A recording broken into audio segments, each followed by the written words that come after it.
अस्सलाम वालेकुम। कैसे हो दोस्तों? और मेरी तरफ से सब लोगों को स्पेशल संडे की विशेष। मैं आज थोड़ी सी दोबारा फिर बात करना चाहूँगा अपनी most favourite movie. Indian movie है कल्कि। मुझे बहुत ज़्यादा पसंद है, बेहद पसंद है मुझे। मैं आपको उस पर कितनी बार मैं बता चुका हूँ कि मैंने ना तकरीबन 50-60 बार वो देखी है मूवी। मुझे बहुत मज़ा आता है और आप लोग भी इस चीज़ का मज़ा ले सकते हो। वैसे तो इतनी सिंपल नहीं है। मेरी दोस्त है नादिया, पाकिस्तान इस्लामाबाद से। हालांकि वो मास्टर उसने किया हुआ है, बहुत इंटेलिजेंट वेल एजुकेटेड लेडी है। उसको मैंने 2-3 बार दिखाई है, उसके तो सर के ऊपर से गई है। मतलब नॉर्मल जो लोग कॉम्प्लिकेटेड मूवी देखना पसंद करते हैं ना, या जो जिसको थ्रिल बोलते हैं या मिस्ट्री बोलते हैं, तो उन लोगों के लिए वो बेस्ट मूवी है एक काल की। तो आप वो लाजमी देखो। और स्पेशली अगर किसी हिंदू लड़की लड़के ने अभी तक नहीं देखी तो मैं उनको स्ट्रांगली रेकमेंड करूंगा कि आप लोग काल की मूवी देखो। काल की मूवी मुझे अब इसलिए ज़्यादा मज़ा देना स्टार्ट कर दिया कि मैंने उसका एक पैटर्न पकड़ा है। उसका पैटर्न ये है कि देखो, जब विष्णु भगवान राम के अवतार में आता है ना, तो उसकी राम की वाइफ का अपहरण हो जाता है, किडनैप कर लेता है रावण सीता को, राम की वाइफ को। हालांकि दोनों भाइयों के सामने किडनैप करके लेके जाता है, राम और लक्ष्मण के सामने। तो राम के पास तो कोई फोर्स नहीं होती कोई आर्मी नहीं होती। और सेम टाइम रावण तो बादशाह होता है, उसके पास तो फुल आर्मी होती है मर्दों की, यानी कि इंसानों की। तो राम को बंदरों की सेना की ना हेल्प की जरूरत होती है। तो जो वेंदर सेनापति होता है ना बाली, वो होता है बाली। और इसकी जो राम की सलाम तो आती है, ये जानने वाला होता है, वो होता है सर्गवी। वो बाली का छोटा भाई होता है, उसके पास सत्ता नहीं होती, पावर नहीं होती। तो राम भगवान राम अपने दोस्त सरगी के पास जाता है, बाली के छोटे भाई के पास। उसको बोलता है कि मेरी बीवी का अपहरण हो गया, मुझे आपकी सहायता चाहिए। सहायता मतलब हेल्प। तो उसको सरगी बोलता है कि सत्ता मेरे पास नहीं है, आर्मी या सारी पावर बादशाह तो मेरे बड़े भाई बाली के पास है। तो जैसे इस दौर में अमेरिका सत्ता परिवर्तन करवाता है ना, जैसे 2-3 साल पहले पाकिस्तान में अमेरिका ने मतलब गवर्नमेंट रजीम चेंज करवाई थी। मतलब इमरान खान की चलती हुई गवर्नमेंट, अमेरिका के कहने पे पाकिस्तान की आर्मी ने इमरान खान को हटा के तो मतलब चोर चक्कों को ले आए, शहबाज शरीफ को। तो भगवान राम उस दौर में भी ये करवा रहा था जो आज के दौर में अमेरिका करवाता है। तो भगवान राम वो सरगी को बोलता है कि सत्ता के हकदार तुम हो, तुम बाली को चैलेंज करो, मैं तुम्हारी सहायता करूंगा, तो तुम बाली को हराओ तो तुम बादशाह बन जाओगे। तो इस तरह जो मुझे अभी उसका मैं नाम प्रोनाउंस नहीं ठीक कर पा रहा, बाली के छोटे भाई सरगई का, पत्नी सरगई ऐसा कोई कुछ उसका नाम है। तो वो जाके चैलेंज कर देता है बाली को उसके घर, उसके मतलब उसके महल में जाके। तो वहां पे उन दोनों की फाइट होती है। अब जितने भी लोग, चाहे मुसलमान चाहे हिंदू है ना, हम सबको पता है कि हर लड़ाई में जब अकेले का अकेले से मैच होता है ना, लड़ाई होती है, फाइट होती है, तो उनको तीसरा बंदा थर्ड पार्टी डिस्टर्ब नहीं करती। जिसने जीतना होता है वही विनर, एक ने मरना होता है, एक ने जीतना होता है। तो यही मैच होता है वाली का और उसके छोटे भाई का। तो उस वहां पे राम क्या करता है, राम 2 नंबर तरीके से, वो दोनों भाई लड़ रहे होते हैं, फाइट कर रहे होते हैं, पूरी आर्मी देख रही होती है, तो राम धोखे से बेईमानी से उसको मार देता है बाली को, और जिसको चाह रहा होता है उसको बादशाह बना देता है। अब ये देखो कि बाली को वरदान दिया होता है वर्मा जी ने। तो वर्मा जी बहुत नाराज होते हैं राम से कि तुमने मेरे बंदे को मरवा दिया, मार दिया धोखे से। और ऊपर से रावण को भी राम मार देता है। तो रावण भी वर्मा जी का वरदान मिला होता है, वो भी वर्मा का बंदा था। अभी देखो, मैंने जैसे आपको बताया कि जो छोटा भाई था बाली का, सरगई, दोनों बांदर होते हैं। हनुमान, जैसा हनुमान आपने मूवी ड्रामों में देखा होगा, इंडिया की जो हनुमान होता है ना, जैसे बंदर की शक्ल का, बांदर उनको बोलते हैं, तो वैसे ही वो थे। बाली भी बंदर था। हालांकि बाली इतना ताकतवर था कि उसने रावण को भी हराया हुआ था उस दौर में, क्योंकि वो डायरेक्ट ब्रह्मा का हाथ था उसके सर पे। तो जो उसका छोटा भाई सरगई जो जीता है, जिसको राम जितवा के बादशाह बना देता है, बाली को तो राम मार देता है धोखे से, तीर मार के।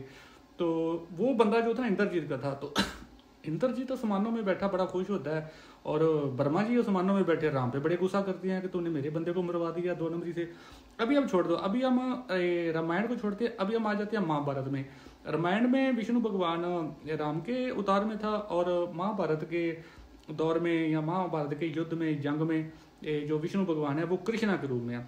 अभी जब महाभारत स्टार्ट होती है तो उससे पहले ना, मतलब कृष्णा तो अपने आप को न्यूट्रल कह देते हैं। कौरवों की और पांडवों की लड़ाई होनी होती है, पांडवों की तरफ अर्जुन लीड कर रहा होता है, कौरवों की तरफ ये द्रोणाचार्य और भी बहुत सारे योद्धा होते हैं, वो लड़ रहे होते हैं, कर्ण भी उनमें शामिल होता है। तो ये कहने को तो कृष्णा भगवान न्यूट्रल होता है, लेकिन बैठा अर्जुन के साथ ही होता है। अर्जुन अपनी पांडवों की फौज का सेनापति है, सरदार है, मुखिया है, तो उसी के मशवरे से ये सब कुछ चल रहा होता है। तो वहाँ पे जब ये 18 दिन वार हुई थी, 18 दिन जंग चली थी महाभारत की, तो पहले 4-5 दिन जब देखते हैं ना कि द्रोणाचार्य जो होता है वो बहुत, जितने भी मतलब लड़ाई हो रही होती है, जितने भी फाइटर होते हैं ना दोनों साइड के, वो दोनों को ट्रेन द्रोणाचार्य ने किया होता है, तो वो सबका मतलब गुरु होता है। तो कृष्णा पहले माइंड ये लड़ाता है कि द्रोणाचार्य का मरना जरूरी है। द्रोणाचार्य को मरने के लिए कृष्णा चाल क्या चलता है, झूठ बोलता है वहाँ पे ये हाथी को मरवा के तो द्रोणाचार्य के बेटे का नाम चला देता है कि अश्वत्थामा को कत्ल कर दिया, अश्वत्थामा मर गया है। अब अश्वत्थामा अजय होता है, उसको विष्णु भगवान कृष्णा भोलेनाथ। अब महाभारत के युद्ध में एक बहुत बड़ा हाथी होता है, एलिफेंट, उसका नाम होता है अश्वत्थामा। तो कृष्णा भीम को बोलता है, पांडवों का कमांडर को होता है, तो उसको बोलता है कि अश्वत्थामा को मार दो, हाथी को मार दो। हाथी को मरवा के तो अल्लाह ये करवा देते हैं जंग में दोनों फौजों में कि अश्वत्थामा कत्ल हो गया है। अब अश्वत्थामा द्रोणाचार्य जो होता है, जो सब मैंने आपको बोला कि जितने दोनों साइड के फाइटर लड़ रहे होते हैं सबका गुरु होता है द्रोणाचार्य, तो उसके बेटे का नाम भी अश्वत्थामा होता है। तो अश्वत्थामा को तो मतलब भोलेनाथ ने स्पेशल शक्ति दी होती है, उसके माथे पे एक मणि होती है, वो ना उसको मतलब इंजर होने देती है, ना बूढ़ा होने देती है, उसको मतलब दर्द नहीं होती, उसको कोई तकलीफ नहीं होती, वो बूढ़ा भी नहीं होता। तो वो तो द्रोणाचार्य का तो मतलब अनबिलीवेबल मूवमेंट होता है उसके लिए कि मेरे बेटे को तो भोलेनाथ की शक्तियां हैं, तो वो कैसे मर गया। तो मतलब वो अब धोखे से कृष्णा हाथी का नाम अश्वत्थामा, हाथी को मरवा के तो खप ये डलवा देते हैं महाभारत में कि अश्वत्थामा रियल वाला मर गया। तो उस वक्त उसका डैड जो है ना वो सदमे में चला जाता है, गम में चला जाता है द्रोणाचार्य, तो उसको इस तरह धोखे से कत्ल करवाता है कृष्णा।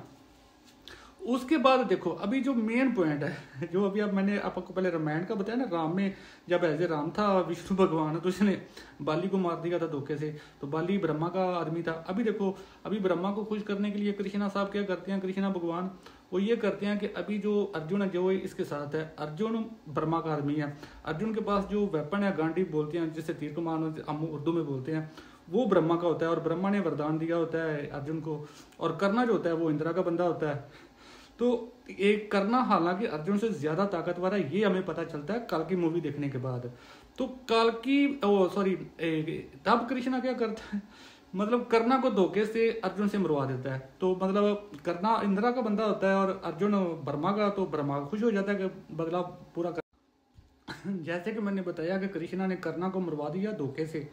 जैसे धोखे से पहले अपने पिछले अवतार में जब वो राम बन के आए थे कृष्णा, तो तब बाली को धोखे से मारा था, तो ब्रह्मा नाराज हो गया था। तो इस जन्म में, इस अवतार में, जिस अवतार में कृष्णा बन के आए महाभारत में, कर्णा अर्जुन से ज्यादा ताकतवर है, लेकिन अर्जुन के हाथों कर्णा को धोखे से मरवा के तो वो पुराना अपना स्कोर सेटल करते हैं, मतलब अपनी गलती को ठीक करते हैं विष्णु भगवान एज ए कृष्णा।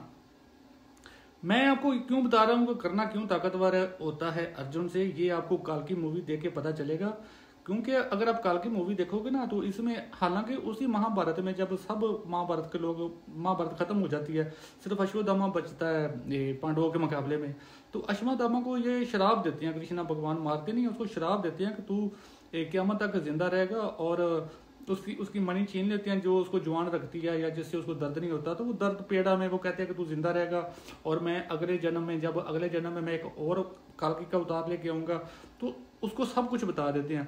तब पता चलता है कि कर्णा कितना ताकतवर है। वो अश्वत्थामा को कृष्णा ये बताता है कि जब मैं अगले जन्म में कालकी का अवतार लेके आऊंगा तो तब कल्ली भी आएगा, और कल्ली मतलब विलन का नाम देते हैं, और तब वो कल्ली मेरा जन्म रोकने जितनी पावर रखता होगा, तो तू यानी कि मेरा जन्म, मेरी रक्षा करेगा, मेरी माँ की रक्षा करेगा, तो इस तरह कुछ बोलते हैं।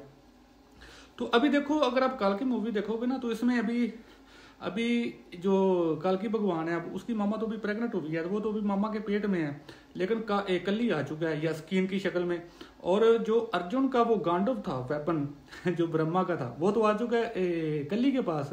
तो अभी उसका दिफा करने के लिए, कल्की की मामा का दिफा करने के लिए, तो कर्णा का मतलब उतार आया है दुनिया में।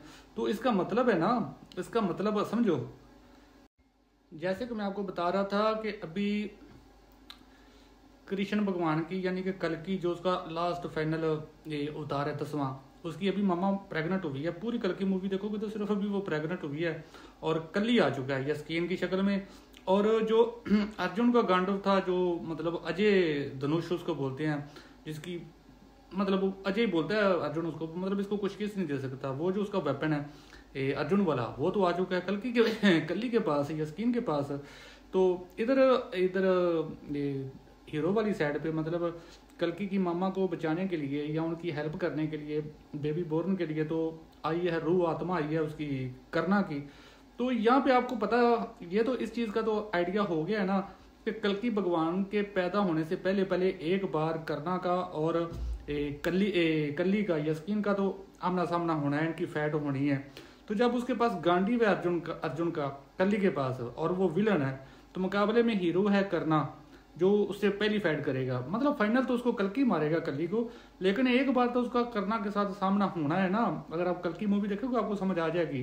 तो अगर वो गांडीव को हराता है करना, कल्ली को गांडीव के साथ हराता है, तो इसका मतलब है ना कि महाभारत में करना अर्जुन से हैवी था, भारी था, ताकतवर था।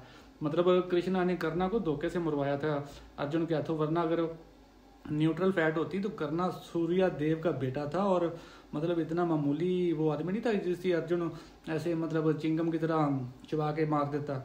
धोखे से मारा गया था वो, सीज फायर हुआ था। अगर आप डीपली स्टडी करोगे या देखोगे महाभारत के दौरान मतलब युद्ध विराम हुआ था कुछ देर के लिए, वो तो बिजी था उसका, तो जो हम तांगा बोलते हैं वो घोड़ों वाला, वो तो उसके सेटिंग करने में लगा होता है। करना तो धोखे से अर्जुन उसको तीर मार के मार देता है, कत्ल कर देता है। मतलब आप कल की देखो, बहुत मजा आएगा, बहुत मजे की मूवी है।